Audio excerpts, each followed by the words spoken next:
in my case, it was my very first mission, and we all dove on our targets, and I got hit by an anti-aircraft shell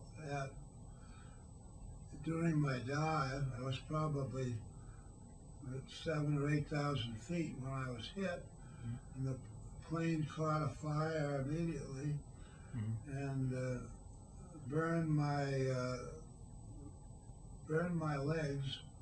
And I had some anti-aircraft shrapnel in my arm and my leg, and so there was no alternative but to jump, which was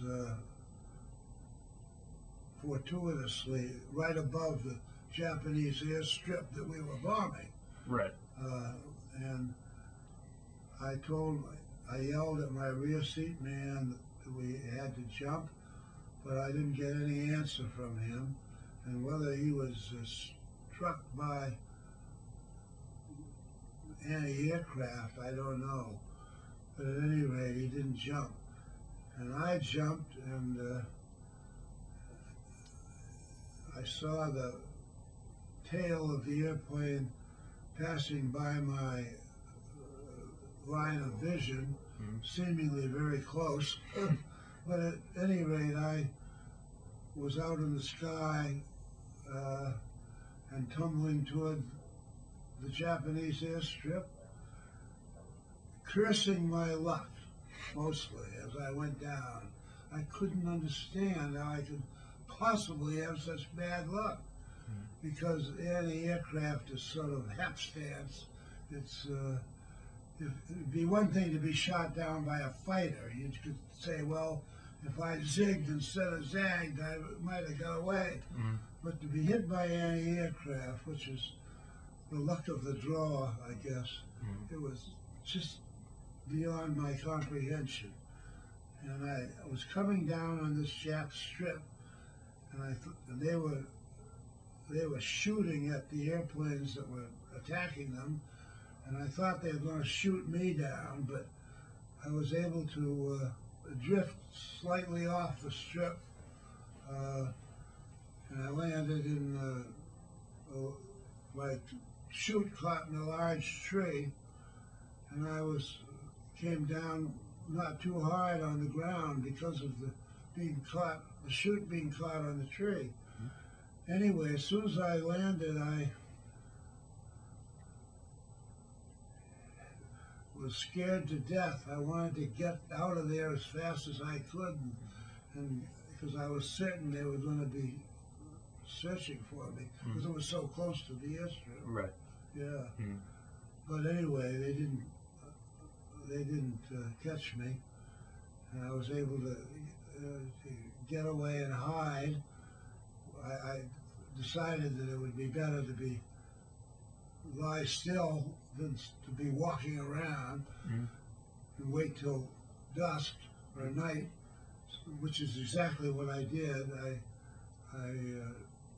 found a hollow and hid there until dark, and then when dark came, I decided I would try to get to the shorefront and maybe make a raft and get out into the water where I might be seen by a Navy patrol boat, a PBY we call them. They're Navy flying boats, and they saved a lot of pilots that came down in the Pacific by landing nearby and hauling them aboard. Right. And that was my plan, and I was about a week in the jungle by myself. My gun had snapped off when I jumped. I had a revolver, not that it would have done me any good, but right. And but that snapped off, and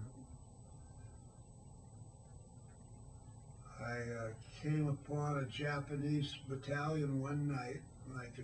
They were around a fire, a campfire. They were all jabbering away, but I was able to avoid them.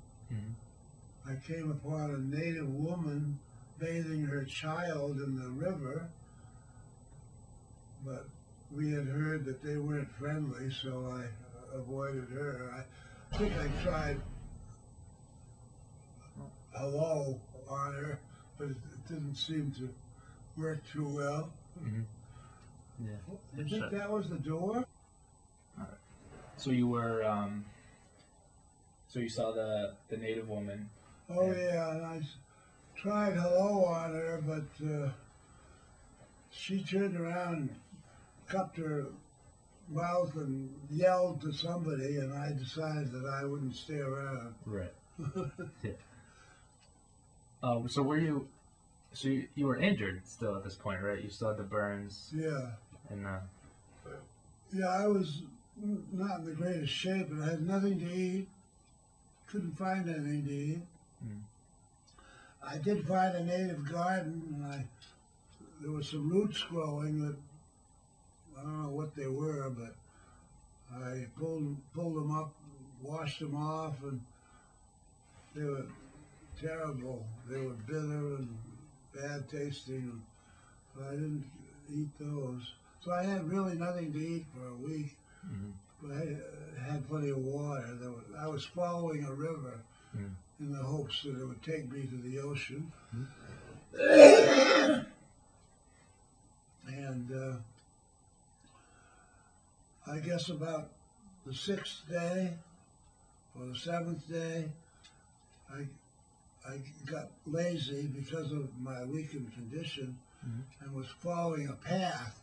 And I came around a bend, and there was a Japanese soldier with a rifle which he pointed at me.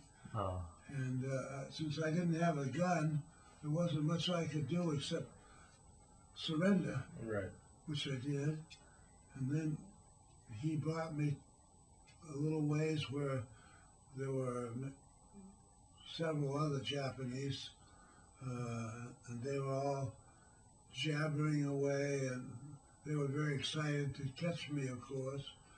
And they opened my medical kit, scattered the sulfur drugs to the wind, and they took my watch and anything else that they thought that interested them. And they then took me up. At first I thought they were going to kill me on the spot because according to the rumors and news that had come out of Guadalcanal and the Philippines, that was what they did. They beheaded prisoners, and particularly air pilots. So I was prepared for that, and there wasn't any way of resistance. You might think, well, if you got in a situation like that, you could at least run away, but there's not much incentive to do anything except be passive. Right. Yeah. And but they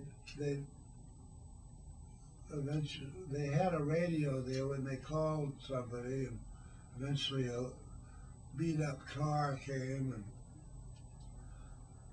and they took me to their base at a place called Buin, where there was a substantial encampment, and I was the chief attraction. They all came to jeer at me and spit at me and what have you. They threw me into a cage that you might consider appropriate for a leopard or maybe a monkey. Right. Very small. Yeah.